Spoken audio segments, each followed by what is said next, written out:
this event that is co-hosted, organized by St. Andrew's Cathedral Faith and Life Track and the Biblical Graduate School of Theology. My name is Zimeng. I teach at the Biblical Graduate School of Theology. I'm your MC for tonight. If you're wondering why I'm standing here so stiff and awkward, it's because I need to be within the range of the camera that we're filming this whole event. Can you hear me at the back? Yes. Okay, good. Let me tell you a little bit more about BGST, Biblical Graduate School of Theology. We are a school that's committed to training the whole people of God. All folks who are in Christ, whether they be teachers, engineers, bankers, homemakers, pastors, or missionaries. Over the last 30 years, this year we've celebrated our 30th anniversary. We've developed a wide range of teaching approaches and methods to help our students and people who come to our events integrate their learning and spirituality with the rhythms of life, work, and ministry.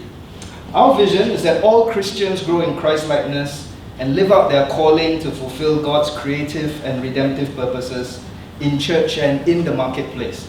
So you can see how we are very happy to work with any church that has adult education, that is organizing things that help us to integrate our life and work. How we do so is that we are a college, a school. We provide flexible, accessible, quality education, as well as we do conferences like this. And when we do that, we draw upon scripture, Christian traditions, as well as interdisciplinary studies. The reason why I mention this is, of course, tonight is a prime example of how we've tried to integrate all these things. Christian traditions, scripture, and interdisciplinary studies. You're here to listen to some thoughts, reflections, as well as some teaching from particularly the work of two of the guests that are here tonight, your speakers for this evening, about Christian thought and perspectives, reflections on traditional Chinese medicine. I hope you're here in the right place. If you're not, there's still time for you to slowly walk out of the hall, and I'll try to grab everybody's attention here so that you're not embarrassed. Let me now invite our two speakers, our guests for this evening. First,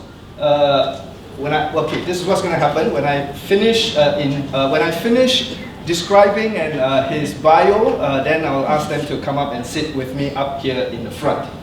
Our first guest is Dr. Diarra Boubacar. Dr. Diarra is an African Christian. He's from Mali. And he's actually the first foreigner of China to complete a PhD in Chinese medicine in mainland China. He's a senior consultant at Chengdu Xingdu Chinese Medical Hospital. He also engages actively in teaching and research at hospitals and universities in Chengdu, Yunnan, and Hunan. As an active philanthropist, Dr. Diarra has worked with Médecins Sans Frontières, trained more than 1,000 village doctors, and organized projects to help alleviate rural poverty in Yunnan. For these efforts and many others, he was awarded the Chinese Philanthropic Prize from the government in 2012. Dr. Diarra, if you can come up and sit next to me.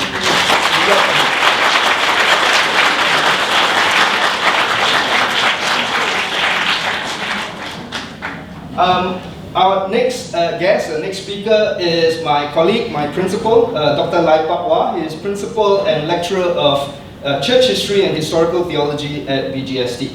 He's a graduate of BGST, Regent College, Vancouver, and he completed his PhD in Durham University, where he specialized in theology and spirituality of early Christianity. Technical name for that is patristic studies. He worked on the church fathers and their life, and their teachings in the context of where they were in the early medieval period. Previously, Pak Wah was also a lecturer at the Singapore Polytechnic School of Business, and he engaged in investment promotion work with the Singapore Economic Development Board. As you might know, as you come in, you've seen the book that was written by both of them, The Tao of Healing. Some of you are here because you have read some parts of it. So it's a good chance for us to interact with the authors of the book published by Grace Works. So Dr. Lai, if you can come up.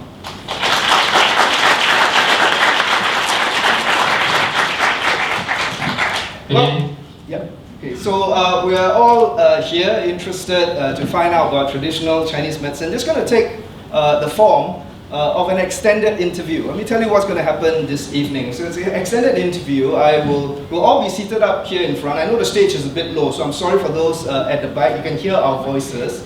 And I know I'm quite large. The other two are quite small, so it's hard for you to see, but we'll make do, okay? So extended interview, I'll have some interview questions to ask of both Dr. Diarra and Dr. Lai, and they will answer, and in so doing, we'll get into the subject and we can understand a little bit more about where TCM has come into their research life as well as their professional lives.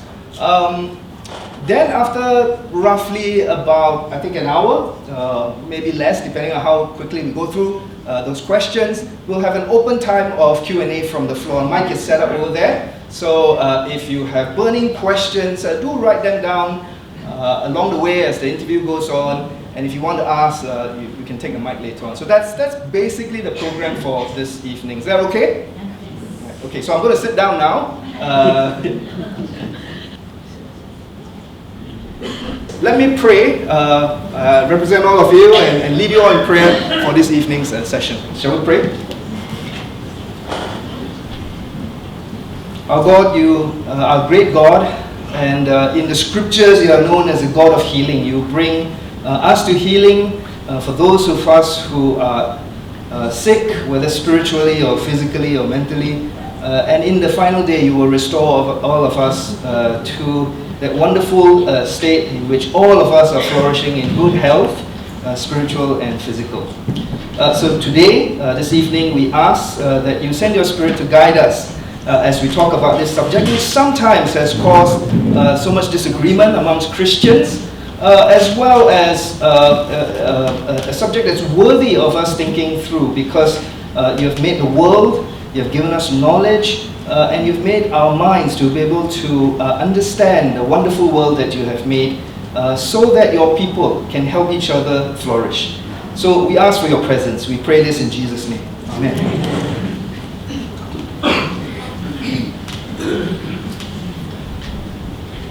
Okay, let me just call up my first question for this evening.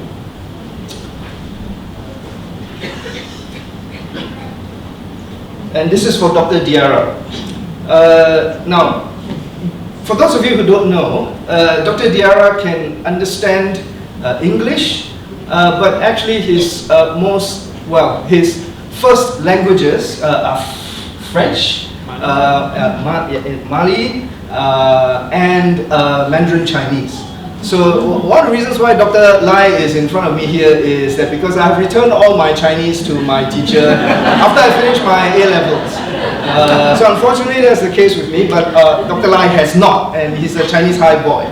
So he will do some translation in case my Angmo is too powerful and people don't understand. And Dr. Diarra can answer the question. So my first question actually is directed at both of you. Dr. Diarra, how did you end up becoming a Chinese medical physician? And Patwa, let's have that question first. How did you end up becoming a Chinese medical physician? Okay.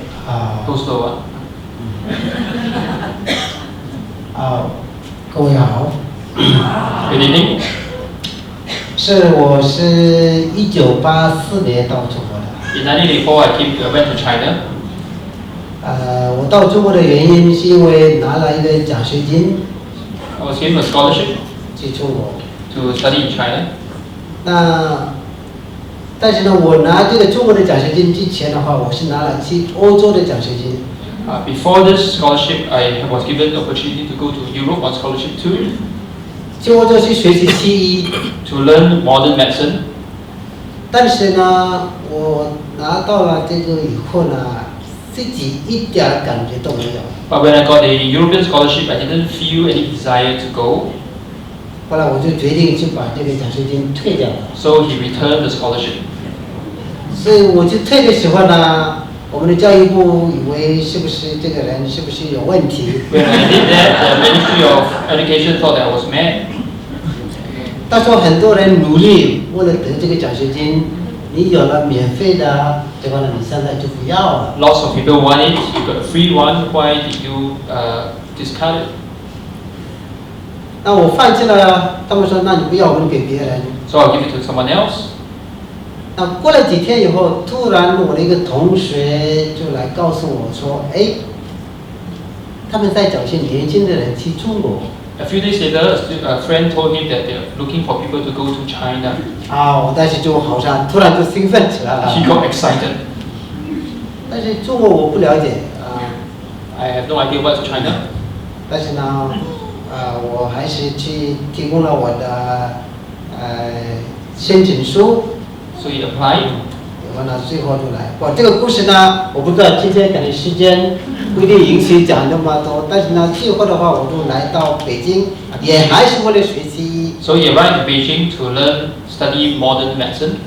但是呢，后来我还是做了，就是因为我国家那里发现了一些事情，所以那一天的话，他们就拿了一封信叫我从，就是西医要转去学其他专业，有别人来代替我。 Okay. So something happened within the administration. Suddenly he lost the opportunity to study modern medicine. Somebody else took his place instead.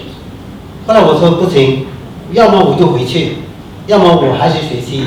So he said, no, if not, I either go back to Mali or I continue the study of modern medicine. 因为那时候中国刚刚改革开放，所以他们也肯定也希望尽可能外国人能留下，不像现在那样啊。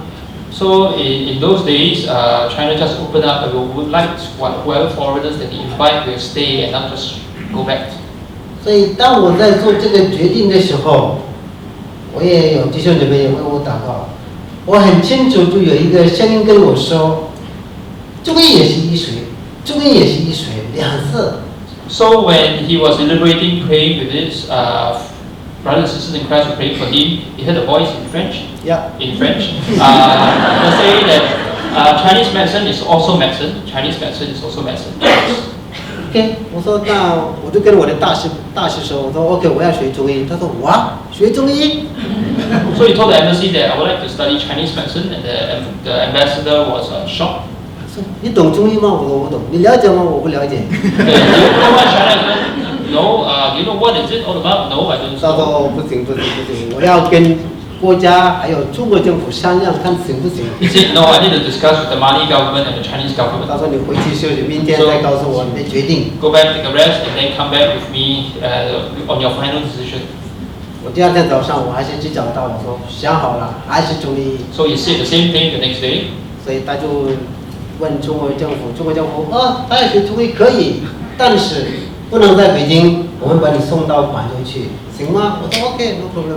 So he said that the Chinese government was more optimistic and said yes, he can do it, but he cannot stay in Beijing. He must now go down to Guangzhou. 所以他就到了学中医了。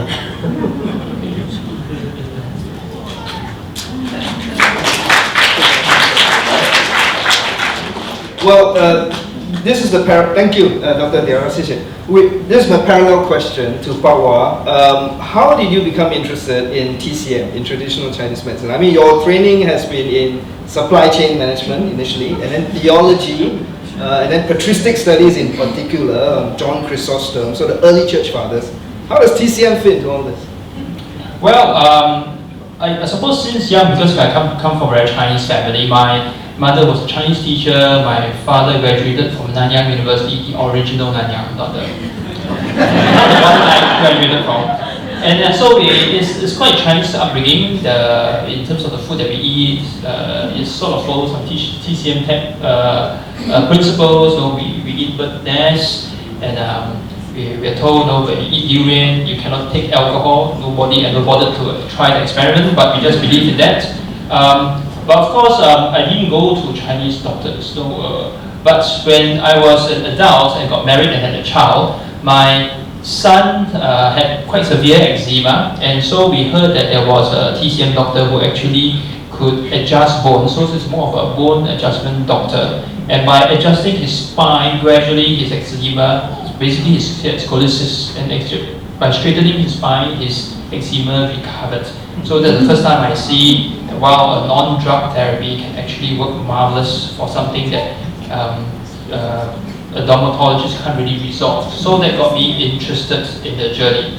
And as a theologian, I was also interested in how we can contextualize Christian theology for the Chinese culture. And so Chinese medicine, which presupposes Chinese philosophy, seems to be an important thing a good way to get into this interaction between Chinese theology and Chinese culture. And so I decided to do it. Partially also because I know in Christian circles, many people think negatively about Chinese medicine. Some even think that it's a demonic practice, there are spiritual elements in that.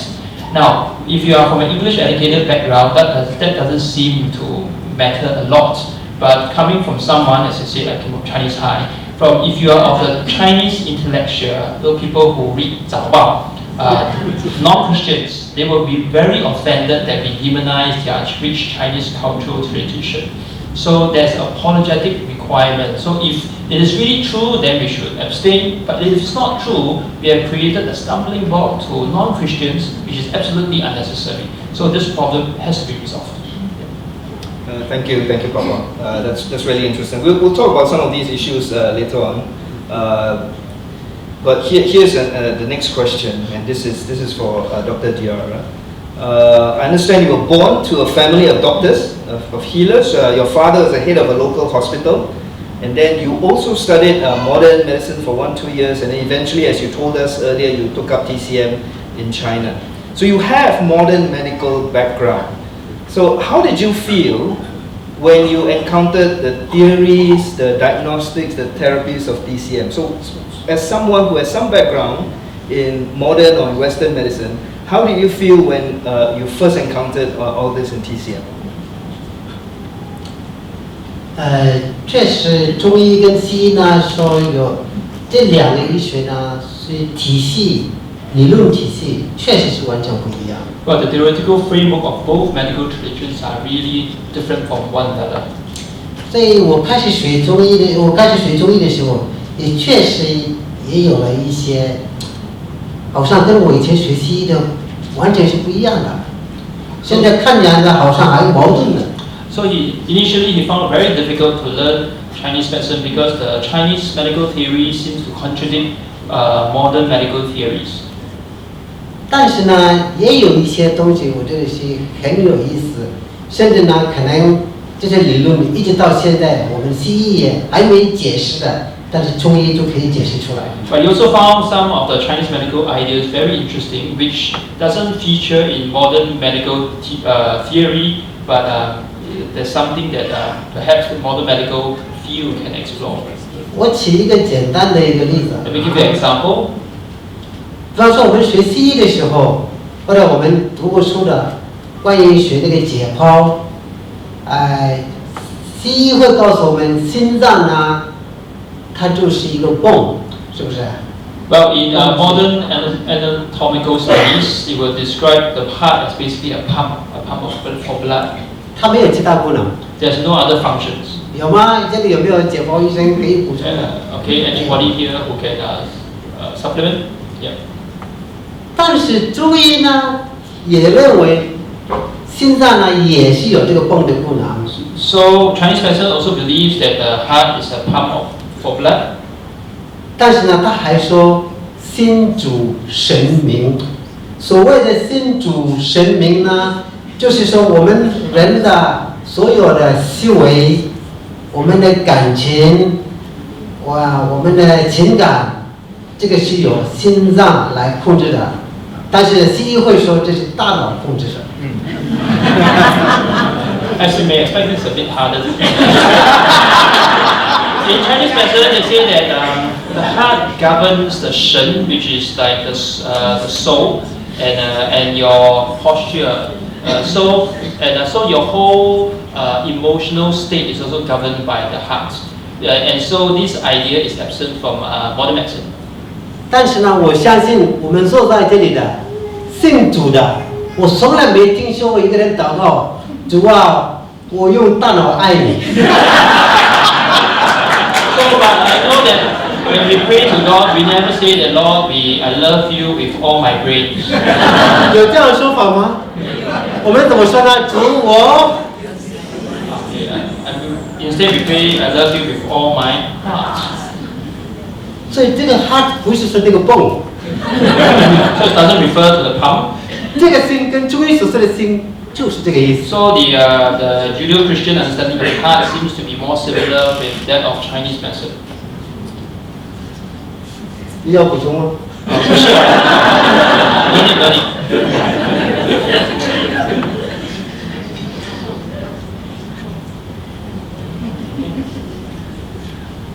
Well, that's really interesting, and as someone who studied the Bible about language of the heart and the bowels as the seat of the feeling, it's quite intriguing how that seems to find closer parallels to TCM thinking than modern Western thought about what the emotions are, where does the non-physical part of the human being, where's the seat of that.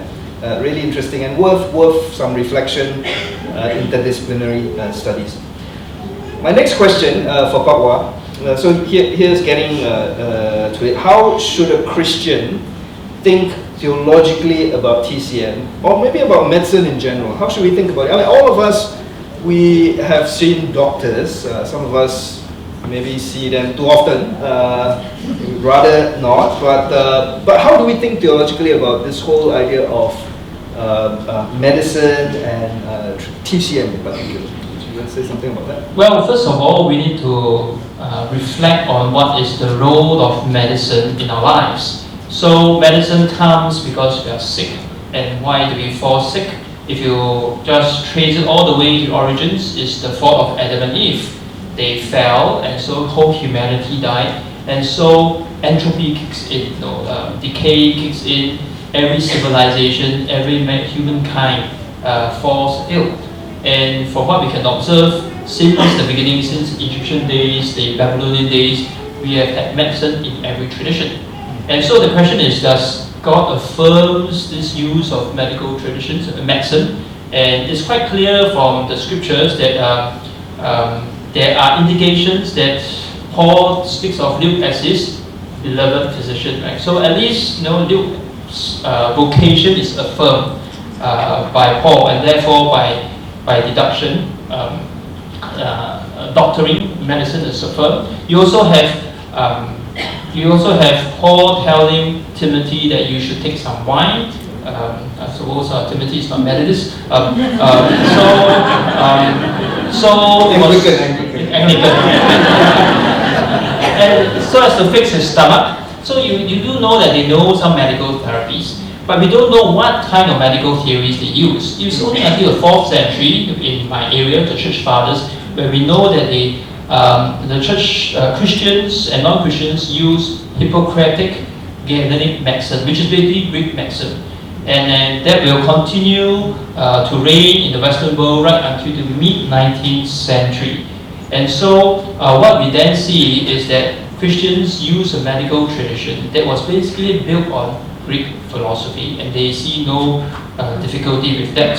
So medicine is important, is needed because of fall. Medicine is affirmed as a grace that God gives, a common grace that God gives to humanity. But then does the Bible say anything about the legitimacy of any kind of medical theories? The answer is no.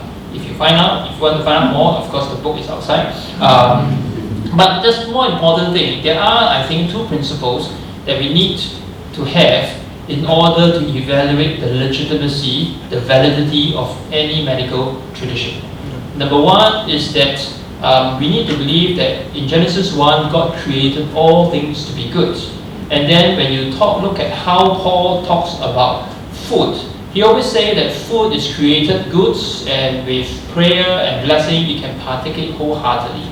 And in fact, even for food that's offered to idols, the essence, the nature of the food doesn't change. So just because there's a religious definition of that food doesn't change the nature of it. Therefore, you can partake of it.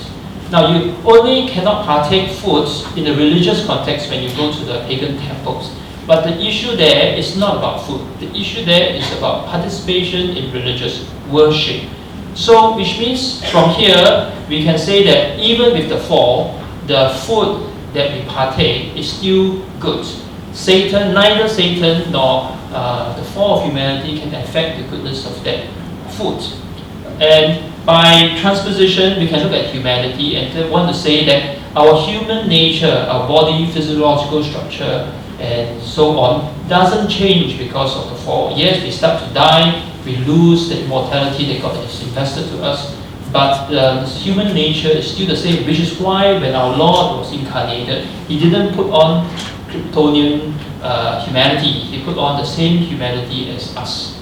And that's very important, which means that any medical theory, any medical therapy, when applied to the human body, the theory may not describe how things work perfectly, but the therapy must abide by the natures that's been invested to that human body so that healing can take place. So whether you call it Ayurveda medicine, Indian medicine, or Chinese medicine, or modern medicine, that is the case. No?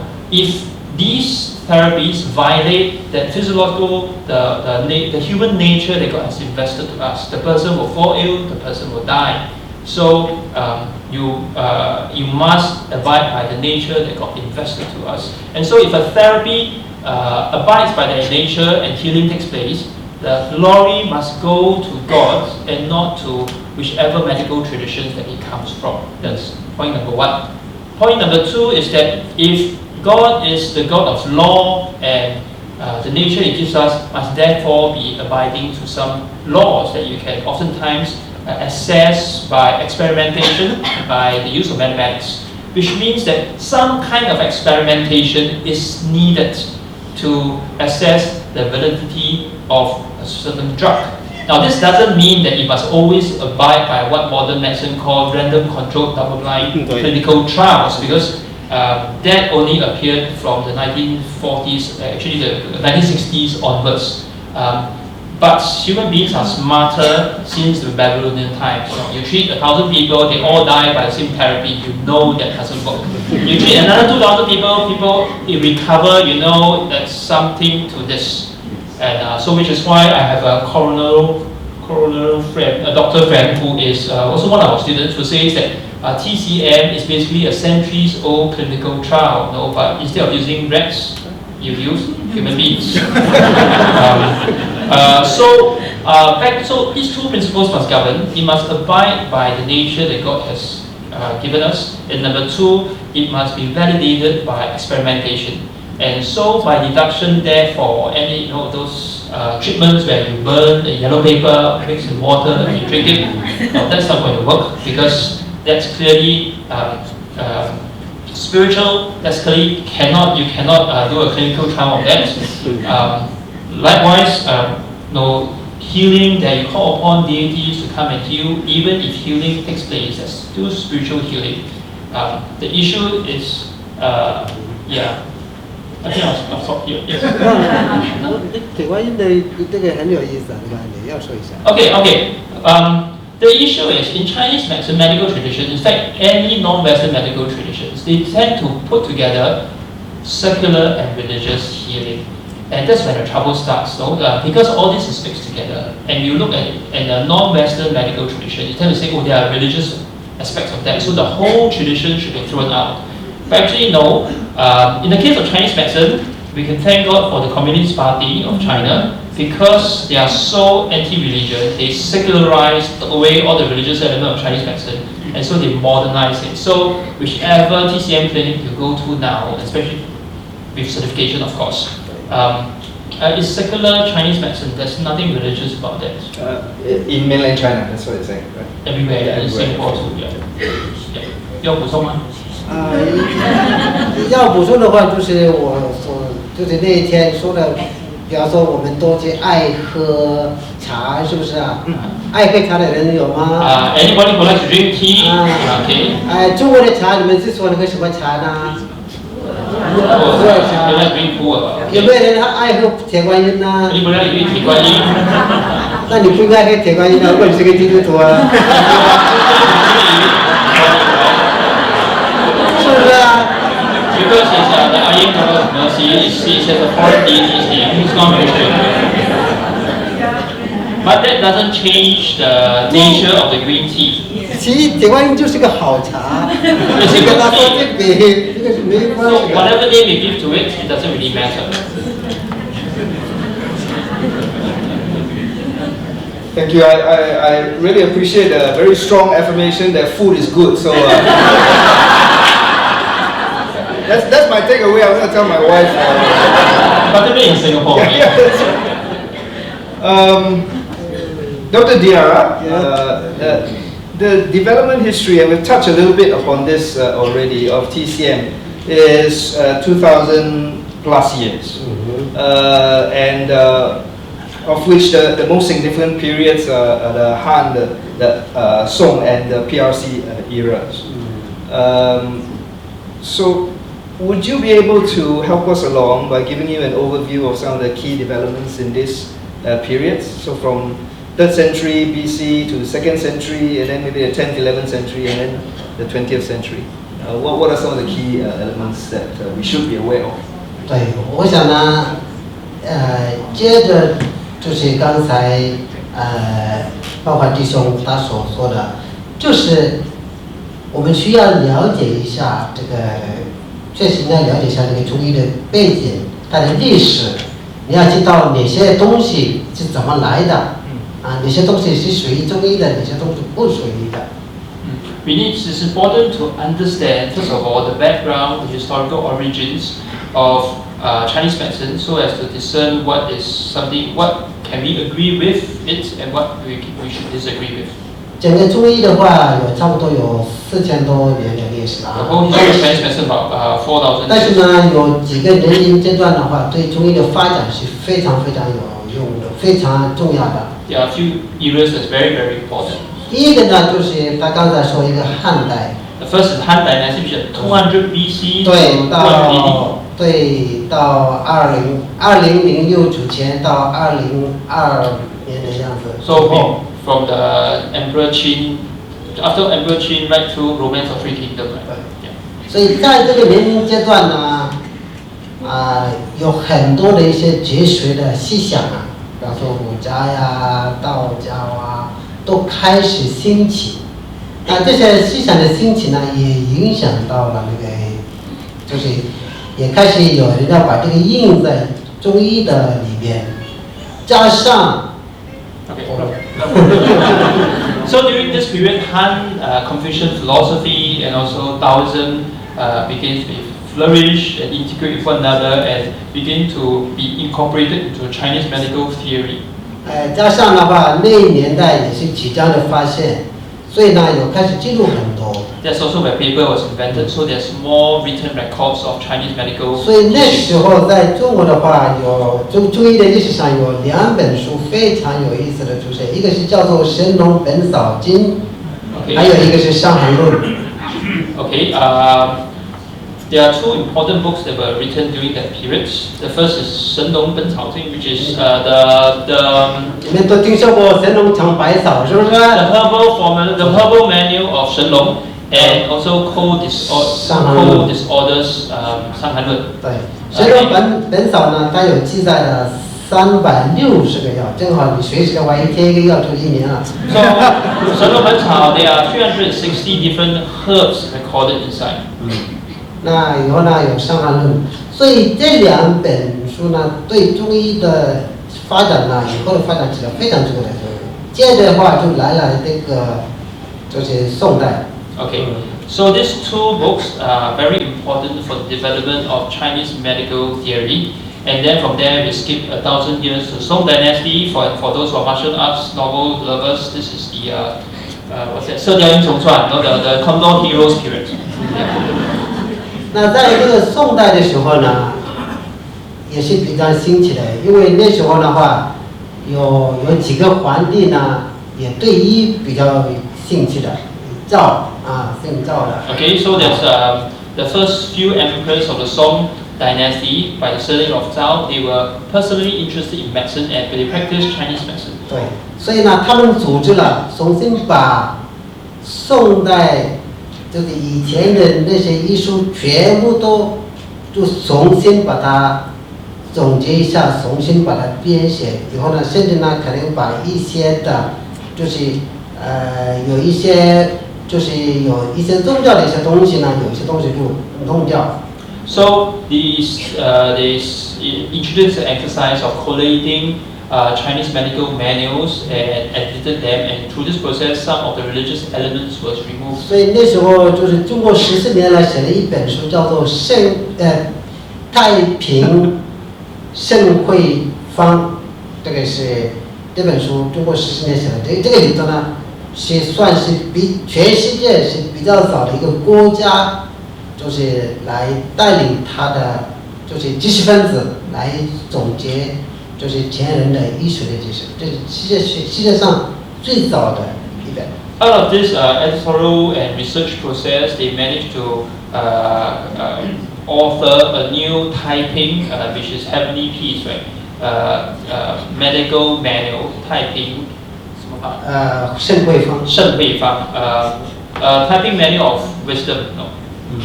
It's like an encyclopedia. Yeah, encyclopedia. That's right. 同时的话，那一年，那个年代的话，我们的非常重要的一个进步就是关于这个中药的归经。Within the same era, important development is the use of 归经, which is the delivery of medicine according to the meridians, 12 meridians on the body. 所以呢，这个两个朝代是非常，那快的过去的话，那到了可以说，你要解释归经。这个归经呢，就是比方说用药呢，有些药呢，它起作用的话，它有一个要归属哪一条经、哪一条脉比方说举个简单的例子呢，我们的比方说，我不知道你们会不会去杏仁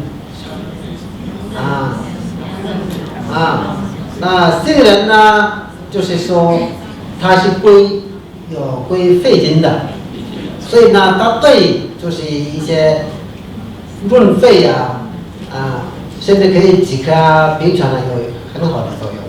Okay, let me try.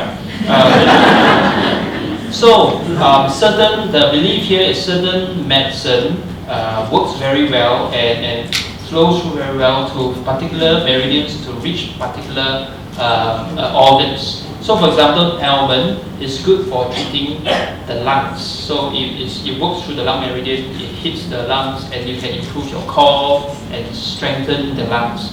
So, you use different medicine for different meridians to treat different organs. 对，什么样的疾病用什么样的药来归经。好，那就到了，快的话就到了我们的就是解放前了。Okay, then we jump another 1,000 years and we reach 1930s. 对，那解放前的话，首先有一个问题呢，可能是因为西医的进来了以后呢，在中国呢会有一些声音呢，有一些人，但是这国民党政府就是在南京，就是说要去除中医，要把中医废掉。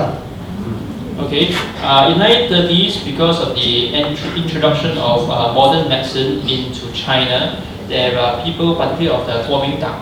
This was before the communist reign. Kuomintang began to be suspicious, to be skeptical about Chinese medicine, and we asked for its total abolition. 但是呢，后来还是没成功，因为呢，还有人家一直是坚持要保留这个东西。所以呢，最后的话，国民党政府还是决定呢，就是。But because of protests and support for Chinese medicine, in the end, the Kuomintang government relented and did not abolish Chinese medicine. 那后来呢，就是解放以后呢，那就是中国首先是率先成立了5所中医药大学，北京、上海、广州、南京、成都成了我们就是首批的5所中医药大学，专门来培养中医药的人才。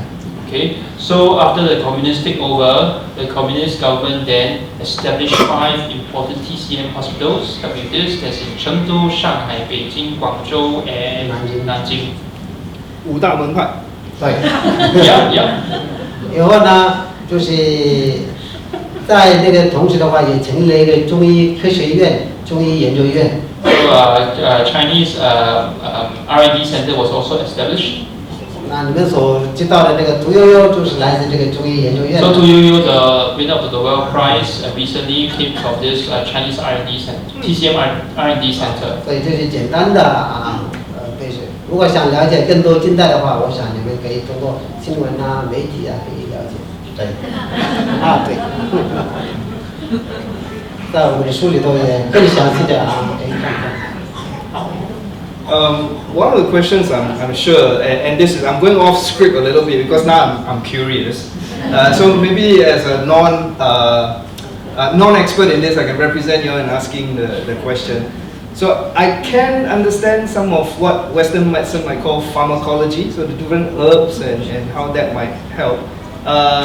But can you explain a little bit more about the theory behind meridians? What is going on there? And yeah, is that a question you are interested in? 这个经络呢是非常有意思。刚才呢说到了那个宋代的时候，还有一件事情我忘了。Okay, meridians is a very interesting concept. I would like to go back to our discussion about Song Dynasty. 去年中国政府呢，习近平他给世界卫生组织送了一个铜人这个模型。这个铜人的模型第一次发现的话，就是在宋代那时候发生的。Last year, Xi Jinping gave a bronze statue acupuncture model to who again? WHO, and this bronze acupuncture man, you can find this in Google images, it was basically invented as a teaching tool in the Song Dynasty. 所以在宋代的时候，那个模型专门是当时是为了来学习的，做得非常精细。你不会想到是那个年代能够做出一个这样的一个是怎么学习？它的那个上面有那些点，那个经络。你学生，如果你比方说老师叫你找这个穴位，你找对了，你把针加进去，你就会看到会一种液体会流出来。So this is a very sophisticated bronze model because for students who are learning acupuncture, if you poke in the right place, something fluid will leak out from it. 所以这个说明，所以问题是从那时候到现在。他们的古人已经发现了这个经络，到现在我们的研究还是没有超出这个线路，穴位还是这些穴位，这是第一个奇妙的事情。So since then, 1,000 years later, the meridians points have not changed, even though we have so much research and development. We find that the Song findings are more or less correct. 对，但是现在包括我自己做我的博士研究的时候。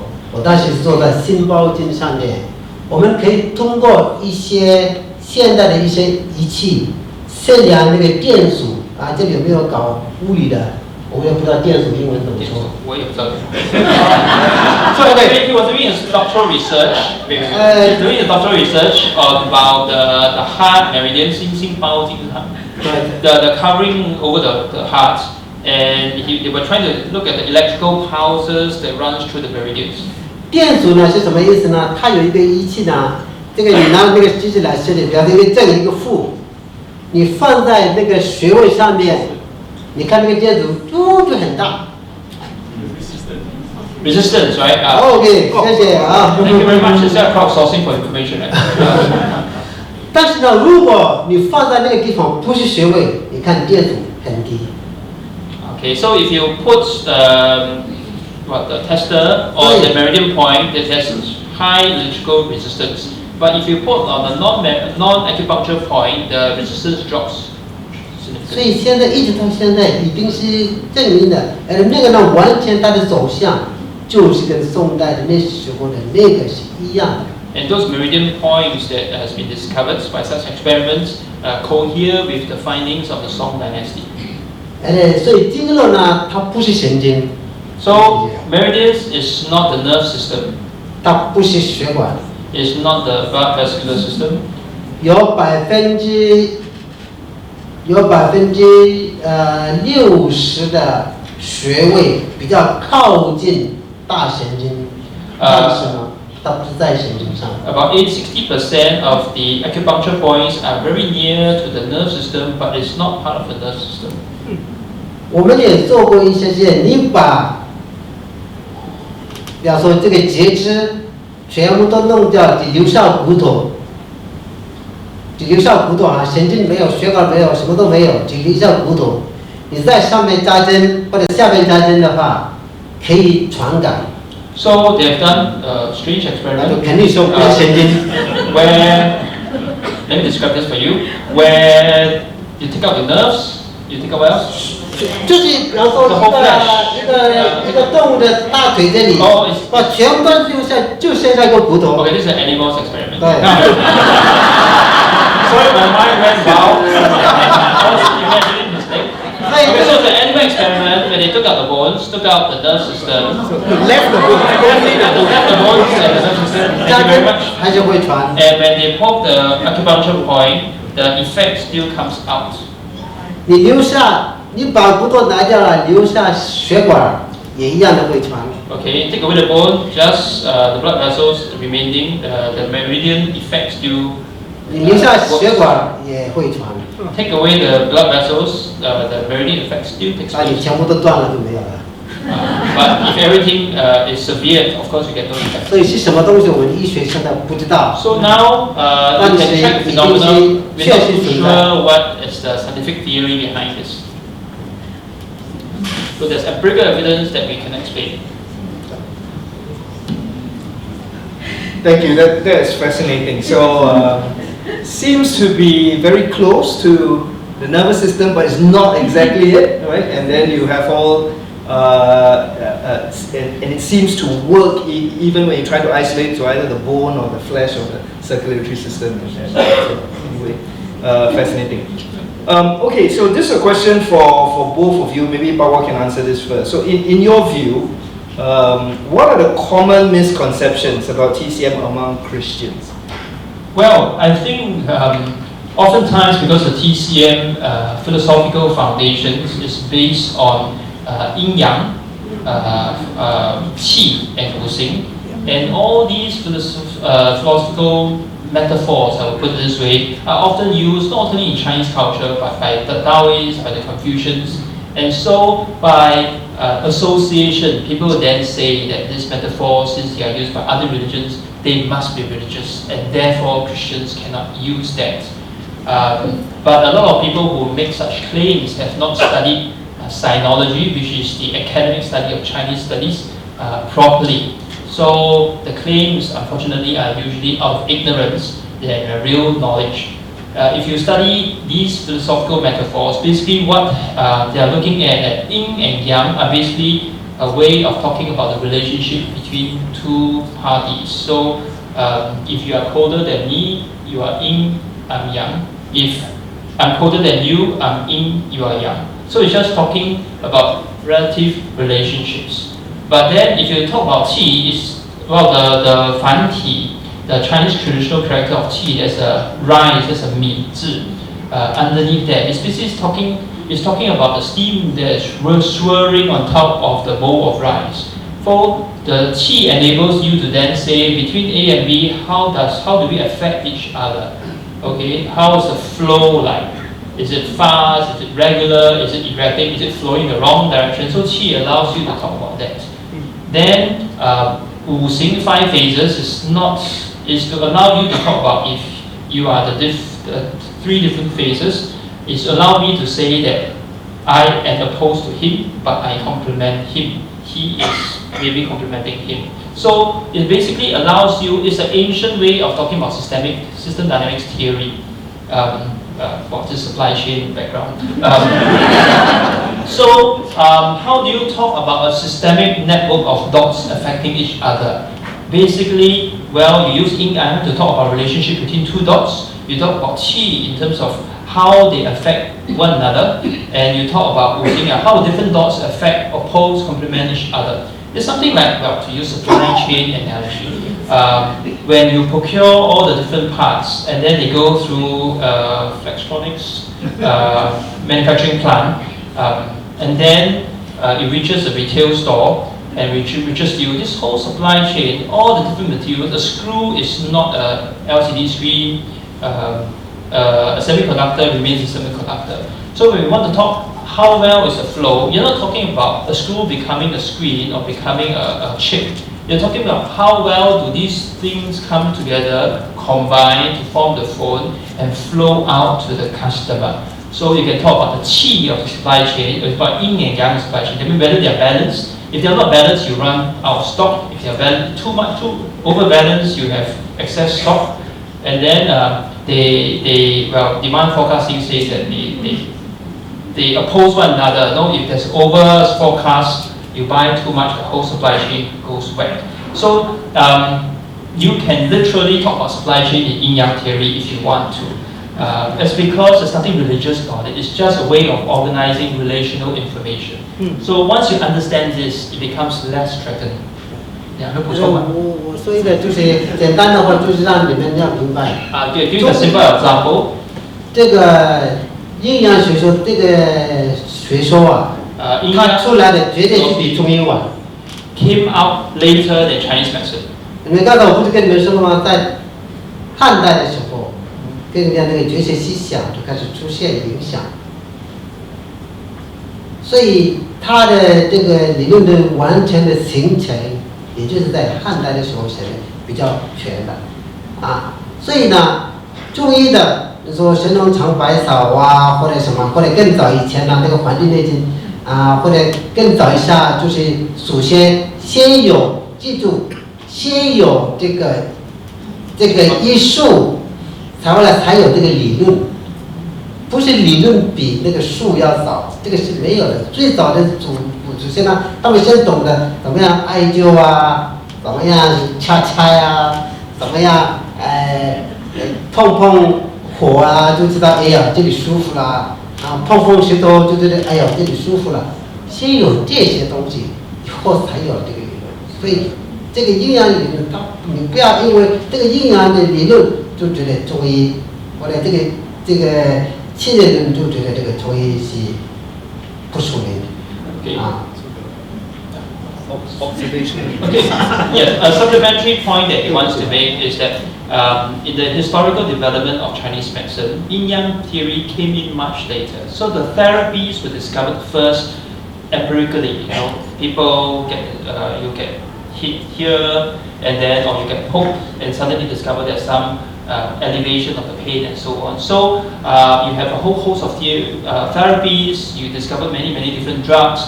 But it's just that what's the theoretical framework to bring all these things together? So where it's only in the Han Dynasty that the theoretical framework is married with the therapy, but they were existing separately before that.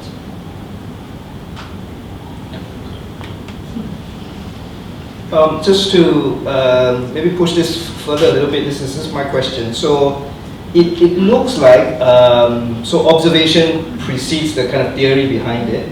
And then the theory somehow to our time has acquired some form of religious language as well. So when did that take place? Was it TCM theories acquiring religious language or acquiring neutral language, which was then taken by religious philosophy as well? Do you know what I mean? Yeah. 我查不明白他的问题。那你先说。 Okay, what happened is this. During the late Han Dynasty, when you talk about Taoism, you can differentiate between philosophical Taoism of Lao Tzu and Zhuangzi, and also the religious Taoism of the later Wang Jing Qi, the Yellow Turban movement. This is all your Romance of Three Kingdoms stuff, 三国演义. And so during the time where the government is in chaos, a lot of people aspire for immortality. They leave the government, they go to the mountains, and they live there. And so religious Taoism began to take place, and the pursuit of immortality within the Taoist context began to take place.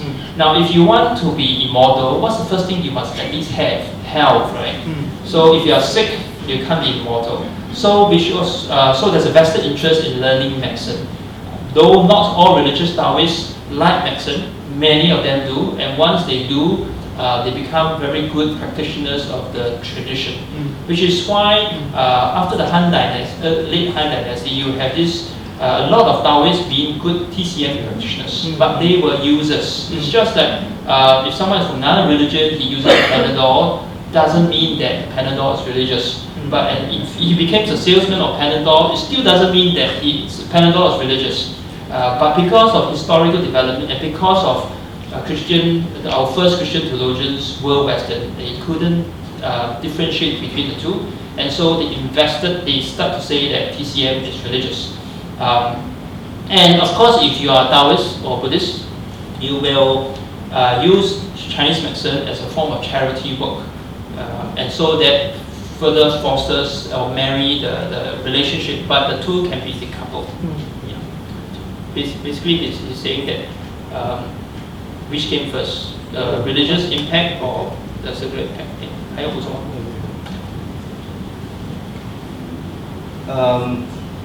I'll pose the same question to you, Dr. Diarra. What are the common misconceptions about TCM among Christians? Maybe something about clinical trials. Is that? Yeah. 我想你说的这个临床的话，实际上的话，他前面已经说了啊，我们对中医的定义是这样的啊，它是就是中华民族在长期就是中国这个几千年了啊，就是用来维护啊或者跟疾病做斗争的一种方法，所以它是通过几千年，通过几个亿的人体的实验，而不是动物的实验才形成的。When we talk about experiments on TCM therapy, it's been over 2,000 years, as mentioned earlier, and it's through millions and millions of patients that we arrive at where we are, getting a sense of what works and what doesn't work. 那对有一些人来讲的话，他们你说在临床上的话，确实我们可以看到，有时候有一些可能学西医的他也不想去了解中医相对来讲的话，我说实话啊，我虽然是两个都学过啊，但是呢，中医的好像我们有时候比较稍微开放一点，我们想去了解那个西医，但是西医很少他会想去了解中医，所以这样的话，单边谈恋爱是成不了。Since you all mostly get that, let me just do it again. How does it work? Okay, so the problem is that for many model medical doctors, they often do not take the time and trouble to find out more about what is really Chinese medicine, and so they operate out of their limited knowledge. But on the other hand, those who are TCM physicians, whether by choice or by legal requirement, you have to learn modern medicine. So you are more open to and know much more about modern medicine. So the knowledge is actually lopsided. But but whether the two can have dialogue is challenging, because if the dating relationship is one-sided, nothing will ever happen. 在临床上的话，实际上现在在中国，基本上所有的医院现在都要求必须有，你是西医的医院，你必须有中医。Okay, now in China, every modern medical hospital, even if you are modern medicine, you must have a Chinese medical department. 那中医的也要有西医的。And likewise, Chinese medical hospital must have a modern medical facility. 相互补。So it's integrative medicine. 那我再说举一个简单的一个例子啊。那一天我还在昆明坐诊的时候，突然我的一个病人，他是来找我，他是一个生了孩子才13天，但是呢，西医再回去给他检查，就发现他的子宫里头还有就是积液没有排出来，因为他是二胎，现在他二胎开放了啊，很多人要生了啊。Okay. Few weeks ago, a patient came to me. She just gave birth to a child for 13 days, and the modern medical doctor, a gynecologist, discovered that there's coagulated blood or fluids inside her womb which cannot come out. 这是我在中国当医生这么久第一次，一个西医医生按你们的说法 recommend 啊。他写，请中医科狄博士会诊。This is the first time in my decades of practice in China where, for the first time, a modern medical doctor made the recommendation: please consult Dr. Diera. 一般来说，很多情况上就是，反正他们把你折腾，没有办法的时候才说啊，到中医去。折腾是什么 Torture. Oh, okay. So usually in the Western medical tradition, they'll try their best, and you may suffer some pain. It's only when they run out of options, then they will send you to the Chinese medical doctor. 所以我拍了那张照片，我留下来，因为是很有意思的。因为他知道这样的子宫在血里边还在喂奶，他用药不好用。你要做穿刺也不好弄，所以呢，问题是他不是说他没有让病人自己去找，他写了一个 comment， 这个是很重要的啊，这个是你的上级医生 refer， 就是好像你的 community doctor refer to SGS， 不一样啊。Okay. So the problem was not that if the only treatment that modern medicine knows is to introduce drugs or foreign interventions to the womb, but this will directly affect the mother's ability to generate breast milk. So they ran out of options, which is why they decided to go to Dr. Diera. 2天搞定。So in 2 days, he resolved the problem. 时间就不提其他案例吧啊。Okay. 你可以举多一个吧。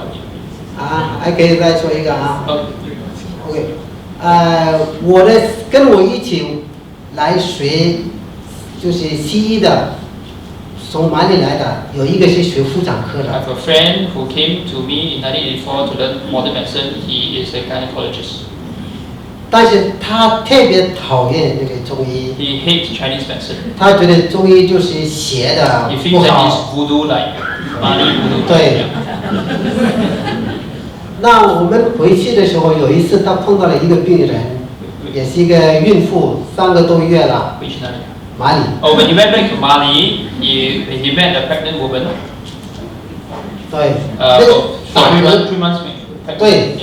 但是打嗝打了2个星期，止不住。So very severe hiccup for 2 weeks. 怎么办 ？So he said, what to do? 所以他就来找我了。 So he came to look for you. You were there in Mali. 对，那时候。他说：“哎，你们这些搞巫术的。” Hey, you witch doctors, come here. 你有什么办法 ？Can you do anything about this? 我听起来很不舒服啊。I don't feel good about it. 但是呢，就像那个中国古代那个比武啊，一定要接这个单子。So it's a martial arts fighting contest. I must prove him wrong. 我就 OK， 我说你做，我就接了这个病人，给他扎了针，先扎了2个穴位。Acupuncture to 2 acupoints. 弄，之后呢，差不多好转了，但是没有完全断。Feels a bit better, but haven't totally resolved the problem. 我又在背上这里又扎了2个穴位。So he poked 2 more acupuncture points at the back. 15分钟。After 15 minutes, he resolved the whole problem. 他都站在旁边看。So his friend was looking at it. 他说：“哇，你们的巫术还可以。” Wow, your voodoo witch doctoring is actually useful. 所以真的，我们不要有一个排斥的。So we shouldn't be biased. 但是我们要去看，你兄弟比你强就比你强。你弱就比你弱，我能够帮助他就帮助他，他能够帮助我他就帮助我，就 OK 了。We shouldn't have bias. No, we help each other. We shouldn't just look down on the other person. Sometimes you are weak, sometimes I'm weak. We just help each other.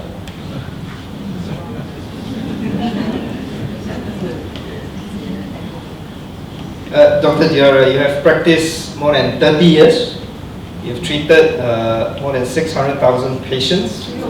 You have trained a few thousand village doctors. And as you have just told us, you've seen all kinds of common diseases or even strange diseases. In your opinion, what are some illnesses or diseases which are most amenable for TCM? What are some of the treatments that are best for TCM therapy?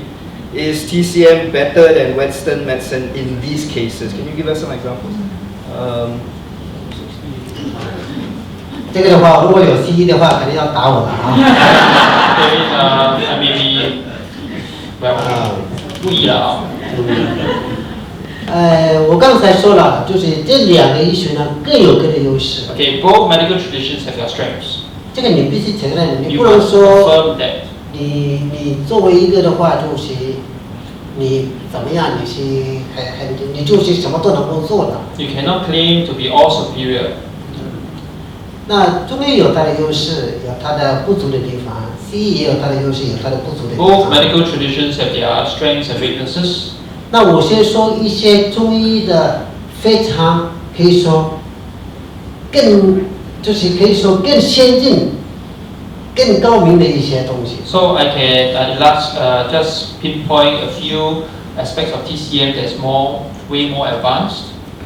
如果我们现在有3个人在这里，这3个人都得了肺炎，那西医都是成年人，西医的治疗肯定是，如果是没有其他我讲penicillin成年人800毫克，BID 乘以7天，基本上是这样的。 Let me say this. So you have 3 pneumonia patients. Ah. 3 pneumonia patients. The treatment is quite standard, which is how many grams?哇，我这不知道新加坡没给多 How 少， many? 就是80 mg. 800毫克800 mg of ，1 penicillin. 天2次， Twice a day. 就是这样。 And then that's the treatment for all 3 of them.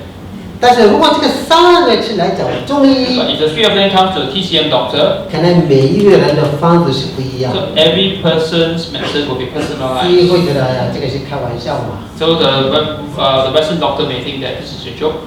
但是我问你， But let 这 me ask 3 you, 个人他们真的是完全一样吗？哪怕是3胞胎，他们真的是一样吗？ even if they are triplets, are they always all the same? 这个为什么要给他们一样的药呢？ Why do you need to give them the same medicine? 可能各个身体更差，所以呢，你给他这样的一个penicillin可能不够。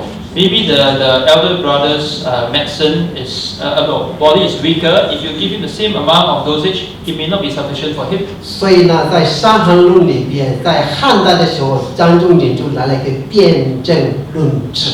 So in the cold damage disorders of the Han Dynasty text of Zhang Dongxing, you have a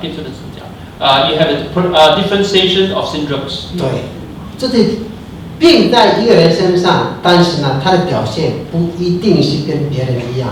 So even though there's the same disease, his expression may be different from that of others.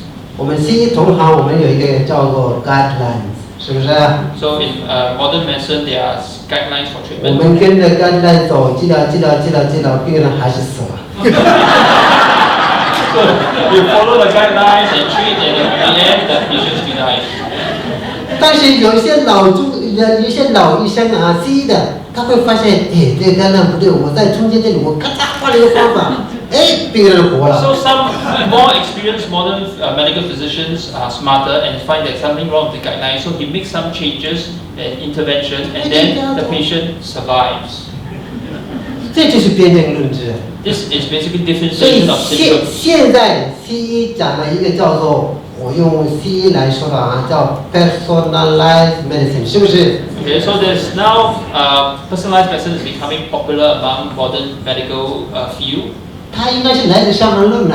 It's actually, the earliest form of personalized medicine is cold damage disorders of the Han Dynasty. 对，他早就说了，不可能，我感冒不可能是跟他的感冒是一样的，不可能，因为我的身体跟他的身体不一样。So in the treatise it says that even though the two may have flu, but the treatment cannot be the same because our bodily constitution are different. 所以我的感冒要按照我的身体状况来给我治疗，他的感冒按照他身体的特点来给他治疗。So the treatment must be according to their own separate individualized body type.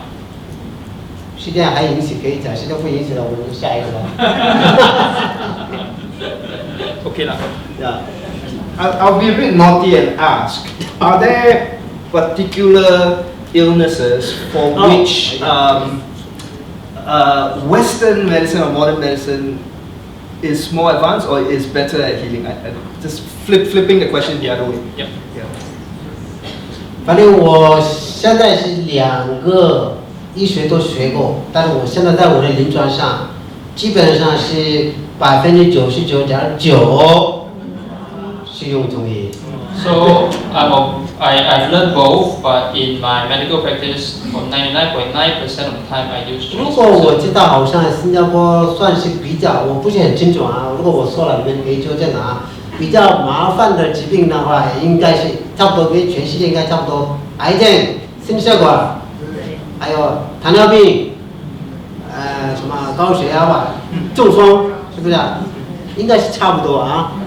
Okay, so like as in all urban cities, Singapore's most high risk diseases will be stroke, cancer, high blood pressure, diabetes, and so on. Yeah. 我现在的我的硕士研究生是做的是， Okay, my master's 是 research 做的是 stroke 啊， is 中 stroke. 风。 Okay. 然后呢，就是全部都用中医的啊。Its entire treatment is Chinese 然后 medicine. 呢，博士呢是做的是心血管。PhD is he 冠 studied 心 the 病 heart. 冠心病中医的治 Okay, 疗。 heart disease. 那我现在呢是在老年病科。 Now he focuses on elder care. 我的病人，再举个简单的例子， Let me give you an 当时 illustration. 我的表姐 Okay, my sister, my aunt, my cousin-in-law, 啊，就是我太太的， my wife's 我太太那边的表姐啊， cousin. 我也叫她表姐， Yeah. 52岁，诊断为晚期的肺癌。 So my cousin-in-law, 52 years old, she was diagnosed with late-stage lung cancer. 当时是怎么发现呢？她就觉得背疼， It started with her feeling that she has a backache. 去华西 So 一 she 检 went 查， to Wasi Hospital. 华西中国很著名 It's a 啊。 very famous hospital. 他们说哦，对不起了，52岁，回去3个月。 So they say, no, I think you only have 3 months to go. 他们是把她抬到医院里面的， So they moved her, she carried her into the hospital 然后呢也是抬着回家， and carried her home, 买了一个轮椅。 bought her a wheelchair. 后来怎么办？我说那我们试试中医吧。 Okay, so they say that, okay, let's try Chinese medicine. 所以我还有另外一个中医医生，我们就开始给她做治 So 疗。 he and another TCM physicians begin to treat her. 3个月过了， After 3 months, 还没死。 she hasn't died, 然后呢，还开始慢慢的站起 and 来。 then she began to stand up. 不到1年可以走路了。 After a year, she started to walk, 然后呢，情况越来越好。 and then she feels better. 他还告诉我们，他有一个愿望， She 因 has 为他 a 很 dream. 清楚他的这病了。 She 他 knows 说 that 我 she's 从来 terminal. 没有去过国外，而且我还有一个外国的表弟，是不是？所以呢，他觉得我能不能去国外旅游一下？ So her desire is to go and travel overseas. She's never traveled overseas before. 我 Can 们 I 给 do 他 so? 买了票去马尔代夫， So she bought tickets and she flew to Maldives 1个星期转回来， for a week, holiday before coming back, 又接着治疗， and continued the treatment. 3年 After 3 years, 还在。 she's still around. 后来呢，我就说 OK， 你去找你的西医医生，他带了他的所有的这些 scan 去， So he recommended, why did you go back to your Western medical doctor 因为他 and 那 bring 时 all 候 the 他那 documentation? 时候已经告诉我他有点头晕， Because she said that she is a bit 我 dizzy. 心里明白，头 He 晕的 knows. 话 The cancer has reached the brain.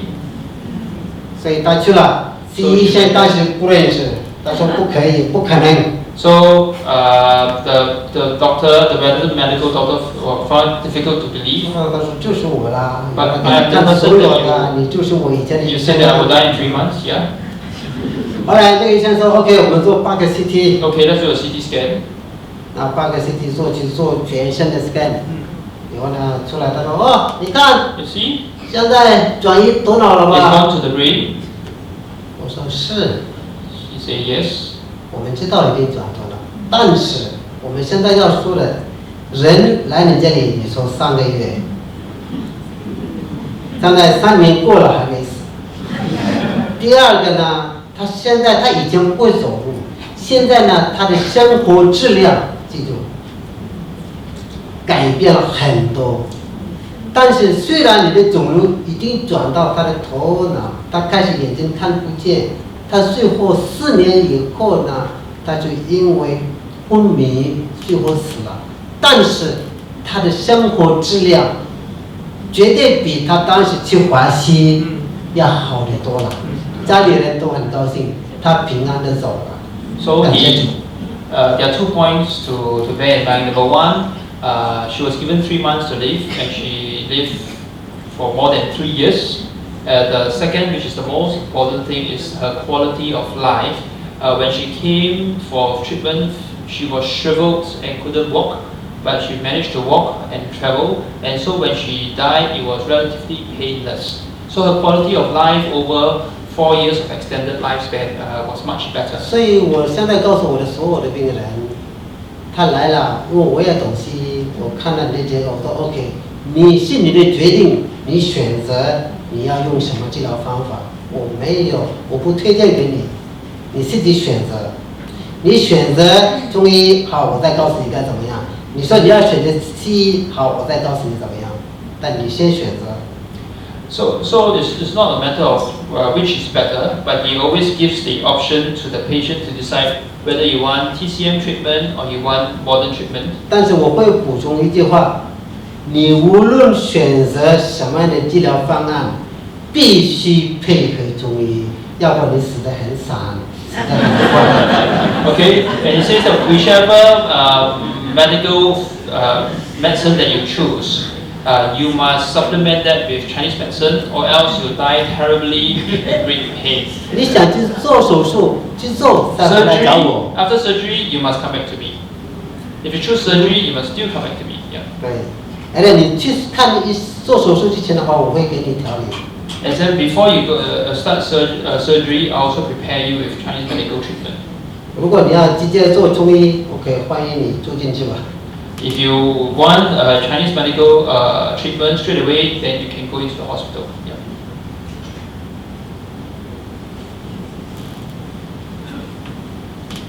This question is for Patwa. So in your opinion, what's the present relationship between Western and Chinese medicine, both within and outside of China? So I suppose this is a question that's asking, in China, what is TCM and Western medicine? How do they interact with each other? And also in Singapore, what do you know about this? And what do you wish the ideal relationship? I think this is better answered by him, but nevertheless, let me give the theologian's perspective on this. God created only one kind of human nature, and so throughout human civilization, we have attempted to develop medical theories to understand that human nature and to treat that. But because all human beings are limited, our medical traditions, whether it's Chinese or modern, will be limited.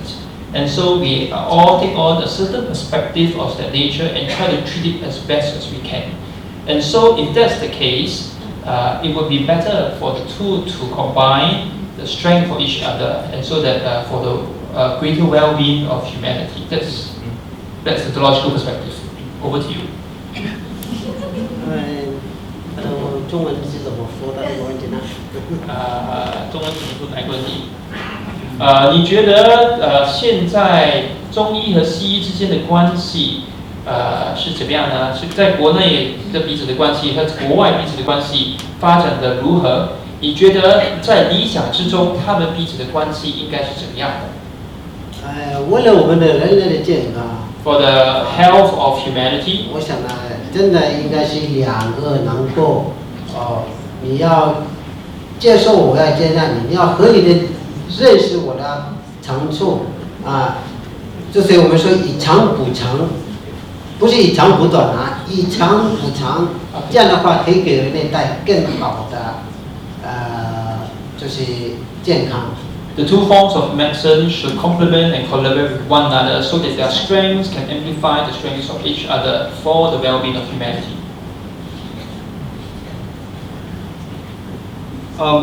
One final question, and this is not on the script, but I want to invite, especially Dr. Diarra, but you can speak to it as well. How maybe we can end with this, something biographical. So how does your Christian faith inform your practice of TCM? How does it affect you? How does being a Christian make you a better TCM doctor? How does it distinguish you from others? Would you be able to say anything about this?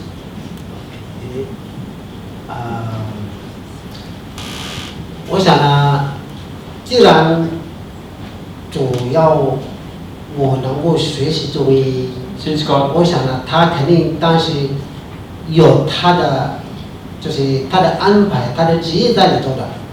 因为当时跟我说这个中医也是医。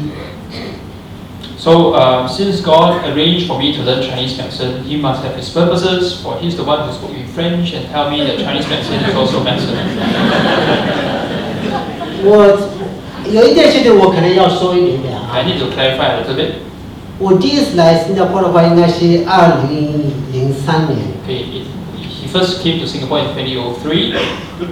当时你们新加坡的那个单刀新人代的那个针灸门诊开始的时候，我参与这个事情。He first participated in the Tan Tock Seng Hospital's establishment of the TCM unit. 好，后来呢，确实在新加坡这里，我们发现有一个现实，因为当时呢，我跟那个同学谈了要去他们教会，也确实发现很多新加坡的弟兄姐妹开始对中医有兴趣，但是他们的教会或者他们的其他弟兄姐妹，或者甚至牧师，可能有其他想法。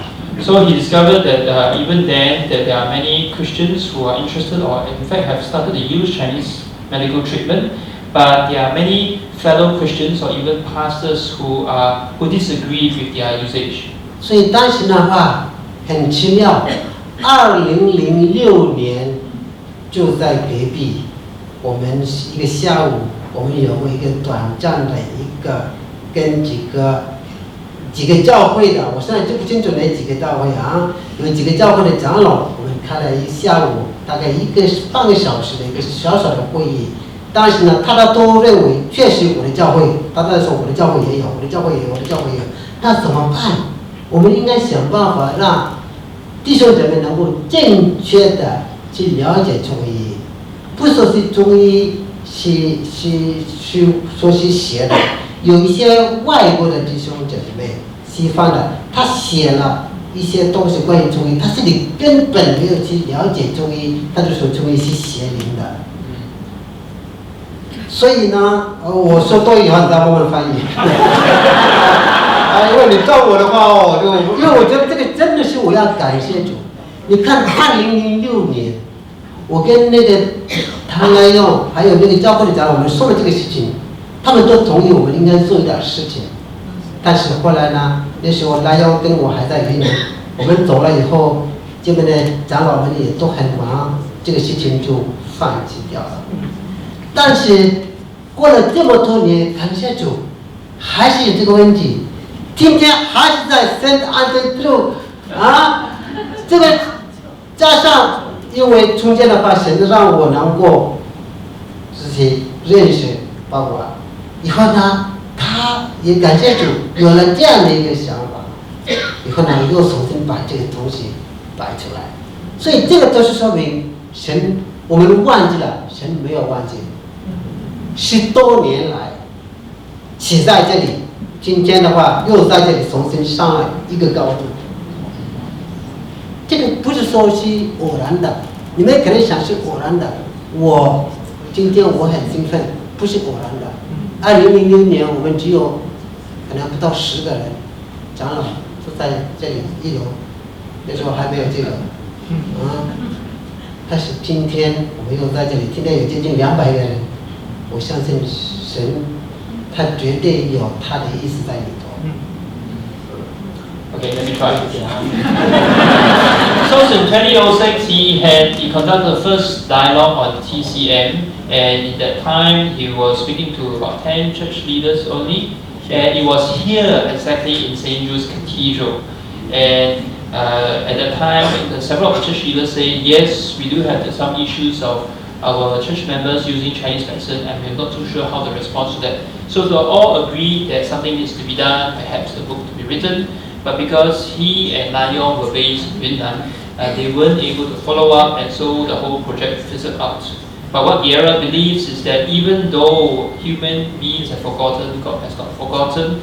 And so about 5 years ago, we met each other, and we decided that let's throw 2 PhD at the problem and solve that.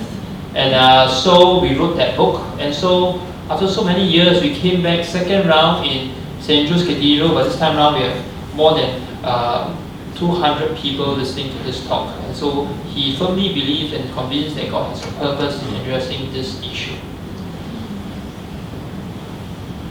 Thank you to both of you.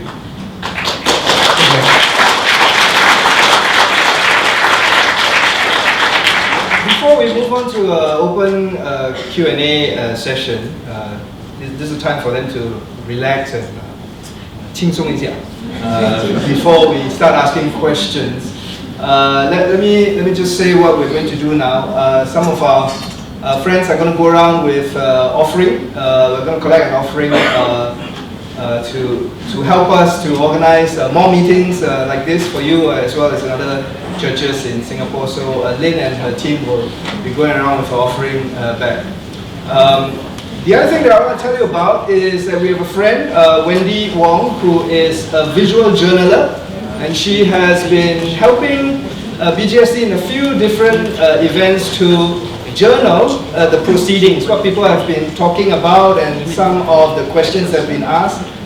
If you want to take a look at what she's done, it's behind on the, if you turn your head, she's actually pointing at where all the journaling is now taking place. So as you leave, might be a good idea to take a look and see whether that reflects some of your thinking and how you have understood what went on tonight, just to remind yourself. And feel free to take photos, I think. Yes, feel free to take photos. Okay, so as the offering bags are going around, let me just ask now if any of you want to ask any questions. The mic is up there in front. Just identify yourself, say hello to our guests, and if you just go up there and do so. Now, if you wish to have a question. Please use the mic. It would be good if you can use the mic. Mike's there, just stay in the middle of the room. My name is Johnson. I'm from Church of Australia. I have 2 questions. The first question is your book by Dr. D.A.O. Dao come from the book Tao Te Ching by Lao Tzu. But you mentioned there are philosophical Taoism and religious Taoism. Can you please give us a better idea? The second question may I ask is, Dr. Guerra says after surgery, you have to come back to him for Chinese medicine treatment. May I know why? Thank you. So we each take one. Okay. Well, when we talk about philosophical, okay, of course the word Tao in Chinese culture is very, very rich, and it involves almost denotes the creator, denotes the principles of the world. So it's very close to the Greek word logos. And so, but the word logos, neither the Greek word logos nor Tao itself denotes human being. Which is why when in the Gospel of John, when John talked about in the beginning was the logos, that logos, basically John the Evangelist took the Greek word and transformed it to make it to talk about Jesus Christ. So likewise, when the husband translated the Gospel of John, they decided to use the word Tao to denote Jesus Christ also. And so, which is why now we talk about Dao Chen Ruo Shen, the word became flesh, is a perfectly acceptable point. So that's how the language of Tao went into Christian vocabulary. Now, in terms of philosophical Taoism, both Lao Tzu and Zhuangzi emphasize living according to harmony. And by that, one of the key aspects is that when it's time to die, you die. You don't pursue immortality.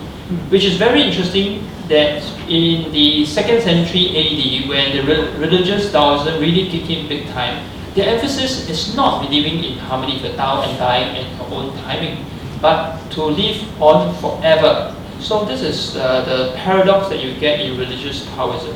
And of course, in religious Taoism, there's a lot of, as it develops across the centuries until you reach the Song Dynasty, there's a lot of emphasis on interaction with deities, flying, out-of-body experience, and so on, which you don't get in philosophical Taoism. So yes, religious Taoism uses Tao Te Ching and Zhuangzi, but this in sinology, that means academic Christian Chinese studies, there's a recognition that historically these two traditions can be separated because one pursues immortality, one just when it's time to die, time to be crippled, you just be crippled. So it is easier for Christian theology to interact with philosophical Taoism because living in harmony with nature is, in a sense, the Chinese will call it 天人合一, to live in harmony with the heavens, which is somewhat like Genesis 1, which is living in harmony with creation. This is how I distinguish the two traditions. So it's quite standard understanding if you just read up Chinese scholarship. Okay. Now for you to talk about post or pre-surgery. Post-surgery, why do you need TCM? 因为我们知道很多病人他们做了手术以后，尤其是开始做化疗或者放疗的时候，他们的一下第一个问题，副作用太强了。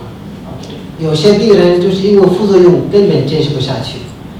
Okay, so there are many patients after surgery, and especially for those who then go on to chemotherapy, the side effects are so severe they cannot continue the treatment. 还有我们知道，有时候有些这样的病人的话，实际上他的最重要的一个是他的抵抗力。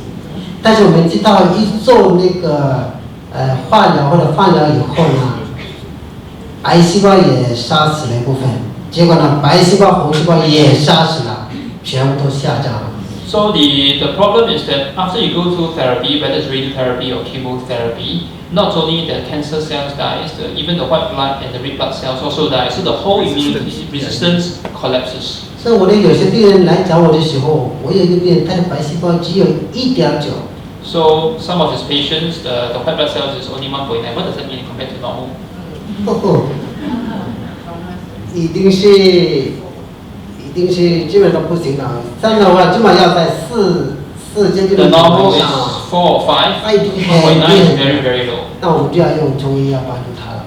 So to use Chinese medicine to strengthen him or her.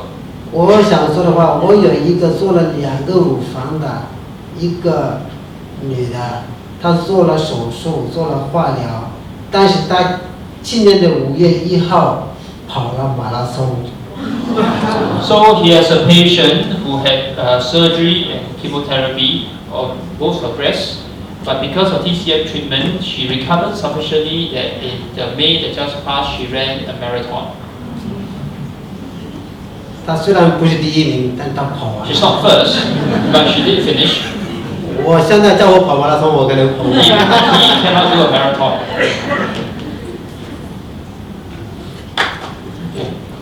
Okay, if I see your hand, if you want to come up to ask a question, right? It's okay, they can queue up. Hi, I'm Sylvia. Sylvia, could you just pause for a moment? Yeah, just stay there, just stay there. Okay, so let's do it in this way. So if you have a question, come up to the front and queue up at the microphone. The other thing that I'm told to let you know is that for those of you who are millennial enough to understand hashtags, we have a hashtag. So if you have anything you want to post about this evening, questions or photographs or just anything that you have learned, the hashtag is #VGSDTCM. You can post it on Facebook or Instagram or whatever kind of social media that you have for that, and that helps us to collect some of the responses from you. If you don't know what I'm talking about, never mind. Okay? Sylvia, sorry to interrupt you. Sorry to Yeah, Sylvia, please. for Sylvia. I'm Sylvia. Just two issues I want to seek clarifications. When the TCM says your qi is low, is it referring to the Western doctor says your immunity is low? And the other question is, there's a saying that when you Chinese medicine and Western medicine, there's always this conflict, and you should not take too close a timing. Is that correct? 谢谢你啊。 Okay, yeah. Go ahead. 啊，我就说一点点啊，关于那个气，等下他也再说一点，然后呢， Okay, let me explain about qi. 啊，那如果中医跟你说你的气不足，不等于说是你的免疫力，你不能两个来等号来对的。 Qi is not equals to immunity. 就好像我说中医的这个心跟西医的心不能同等。 So TCM heart is not equals to modern medical heart. 对，因为气有，我们说有元气，有中气，还有每一个五脏，它还有它的气。 And even the organs have their own qi. 所以那时候这个气呢，它是指的这个脏器的它的那个能力， It's talking 它 about 的 energy, the 对。 ability of the organ. 所以呢，这个是完全可以说是不能等号的。那第二个问题呢是很有意思的，我在新加坡问我最多的就是这个问题了。Maybe the second. 那简单的回答，我就会问他，我说，因为有一个病人，我给他看过他一个方子，他就问我，我这些东西，这些一个方子里头这么多，有没有冲突？对不对？那第二个呢，跟我的西药有没有冲突？我说好，这样我问你，我说你为什么从来没担心过你所吃的饭会有冲突？什么意思呢？因为呢，我先说的是第一个中医方子里头好像有这么多个药，你要翻译吗？Yeah. 太多了。You go back to the first question first, which I forgot. Qi, okay, basically qi, not yet. So, basically, what is qi is a metaphor. It doesn't refer to a specific thing. If it's basically talking about a state of flow within your organs or body or meridians, and it must be an ideal, optimal flow in order to be healthy. So broadly speaking, if the flow is not good, you're sick. So there is some correlation between this flow and the immunity, but they are not equals to each other. Okay, that closes the question 1, and we go on to question 2. So many, the most common question that Dr. Diarra gets is that will your Chinese medical formula conflict with my modern medical drugs? And then his question is that, well, if have you ever asked whether the rice that you eat actually will come into conflict with your medicine? 因为中医里头，我们有很多是叫做药食同源，很多药呢，实际上也是你们天天在food court 里面吃的东西。So there's actually in Chinese medicine, a lot of medicine that they use are actually things that you already eat in your food court. 所以是有一些药。在中国，我们已经有很清楚的研究，有一些药我们知道，它确实可能对一些西药有一定的，就是它们两个会有一些作用。但是呢，这个我们很清楚。还有一个问题呢，你要明白，中医里边的话，开方子是一个部队，不是说是一个药。所以这几个药放在一起的时候，我们有君臣佐使，他们互相帮助，互相协助。比方说这个药让它更强，他的药让他更强，有了所有的药让我强，所以这样的话是起作用，不说是一个药起作用。所以呢，你中医不是你不要用现在的医学的一些眼光去看中医的方子，那个是行不通的。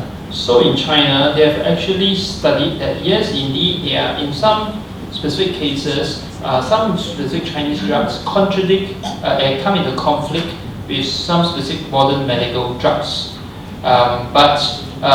So for those, that is still not the majority of the drugs. It's quite rare. And the other thing is that when you look at the drug formula, you cannot look at them as single active ingredient. The entire drug, sometimes we get 12 different drugs. They operate together. Some are primary agents to treat the drug. Some are to amplify the effects of the primary agent. Some are to cancel out the side effects. So that as a package formula, it becomes safe for you to consume. 所以关键是你要找一个合格的一个中医医生给你开好病。还有在中国的话，用中药跟西药是常见的事情，但是呢，我们会告诉他们，你先吃一个，以后呢，1个小时或者2个小时以后再吃另外一个。Okay, so in China, it's quite common to use both kinds of treatments at the same time. But the usual advice that we give is that if you have taken one, take a break of 1 or 2 hours before you take the second, the other medicine. Hi, my name is Jeremy. I'm a student at NUS studying psychology. First off, let me say that my finals is in 2 weeks, but it's been a really enjoyable evening, and I don't regret being here one bit. The second thing is in line with what I'm studying. I'm wondering what TCM has to offer in terms of mental health. Because in Western medicine, there's a lot of work done in psychiatry in terms of antidepressants and so on. So I'm wondering what is there anything that TCM has to offer, and how does it compare? 我想中医呢，它对这个就是应该是叫做心理学。心理学的话，这个是很有意思的。甚至呢，我用它的时候呢，我可以就把我的圣经的原则也用上。Okay, so when there's a close relationship between psychiatry and Chinese medicine, and so even when I'm giving treatment, I apply some biblical principles. How? 我相信西医有时候的话，它解决这个心理上的问题的话，它有很多的困难，因为呢，前面我开始说的这个问题，他没有做到，他没解决这个问题，还是这个心主神灵。So in modern medicine, they feel they don't take attention to the role that the heart plays in the whole psychological states, whereas the Chinese medicine do. 你们说是大脑管理一切，但是你们叫做心理学，不叫大脑学啊。所以问题是在这个心呐、所以我用我的中医的心，就可以把圣经的道理就带出来给大家。你的 mind 比你的身体还重要，所以我把它解决他的心理上的问题你把福音给他的时候，他的病也好了。所以呢，我们中医药有一些药专门对心理方面也是非常效果非常好的最常见的，一般的我们女性的30、45岁的那个焦虑忧虑我们有一个叫做消消长一回，这什么意思呢？逍遥丸。你们听说过这个药吗？逍遥丸，它就是让你逍遥的。Okay, this is quite hard. Let me simplify this. So basically, he finds it easy to apply a psychological counseling treatment even with patients. Oftentimes, he looks out for psychological reasons for the illnesses, and so he advises them accordingly. But then there are also some specific Chinese medicine that you can actually help improve the mental state of the patient. There's a particular one called 逍遥丸, which free wandering pill. No? 因为中医还讲一个问题很重要，中医的心理学的中心是在哪里？他还说心呢是五脏之官。你中国古代的时候，官呢就是除了皇帝以外的话，那个官臣啊都管着他的，所以呢，他没有说心脏是皇帝，所以他相信还有一个天在那里的。这个是谁啊？是我们的主还是谁？我不知道。但是呢，除了这个外的五脏之官就是心脏，所以这个心脏它要管其他所有的脏腑，是不是这样的？ So in TCM theory, the heart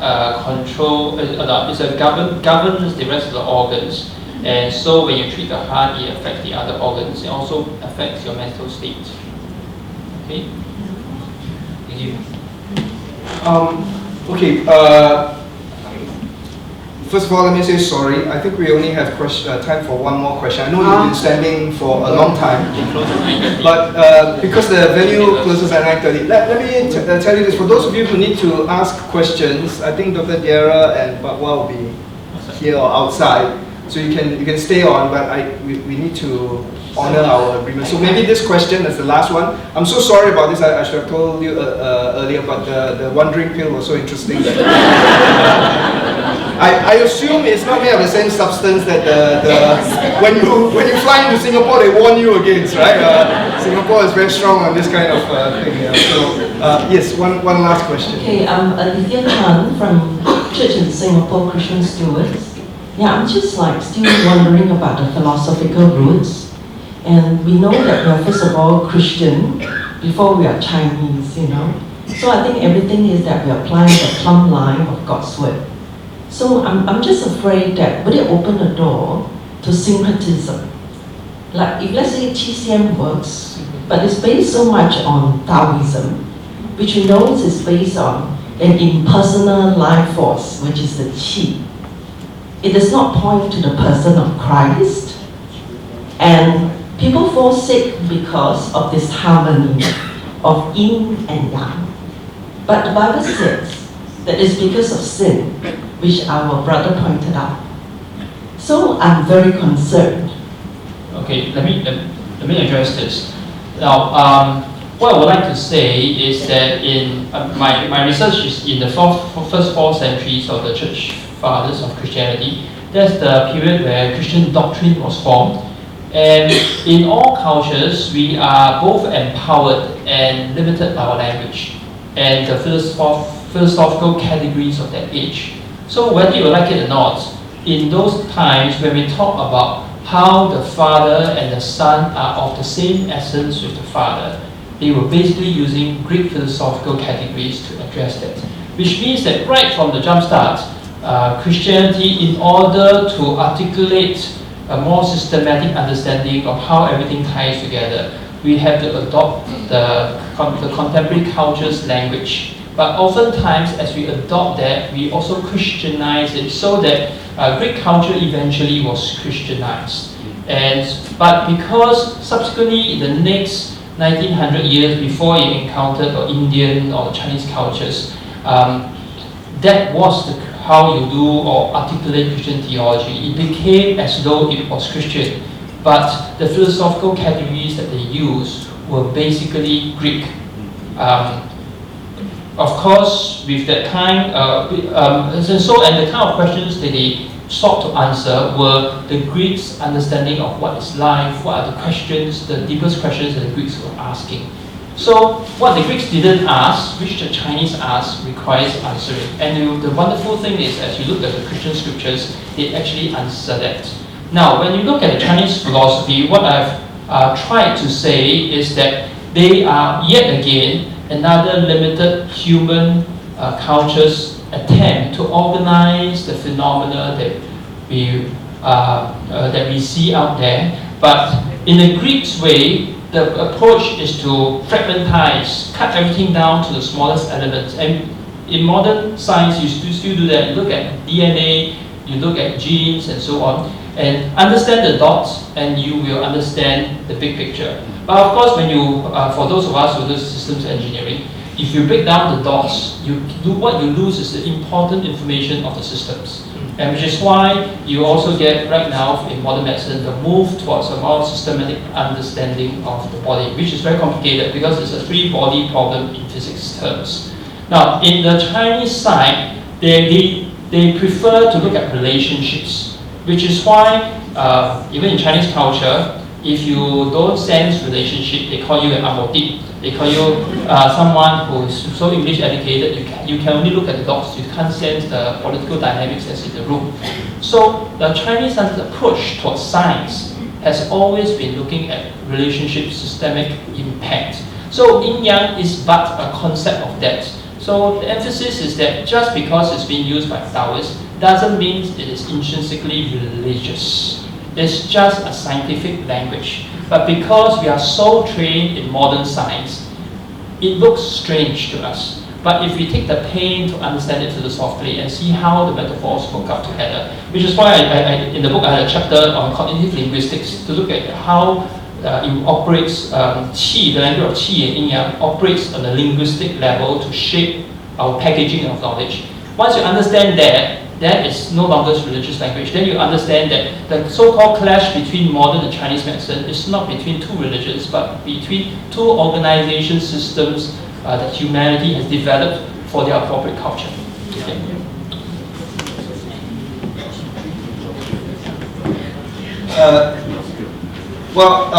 That's not to, I think, say that there are no spiritual forces that work in this world. We as Christians, we know that there are dark forces that work, so that's something that we pray against and ask God for assistance and help in. Also, thank you, Dr. Diarra and Pawat.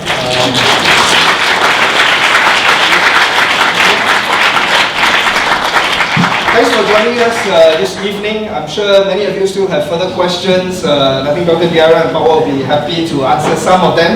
But remember to be kind to them because they've had a very long day as well. The book, I believe, is still available outside. So if you want to pick up a copy of it, it's outside, it's for sale. If we've run out or if you don't want to buy it today, it's available from Graceworks, the publisher, or Amazon. So good night, thank you for coming.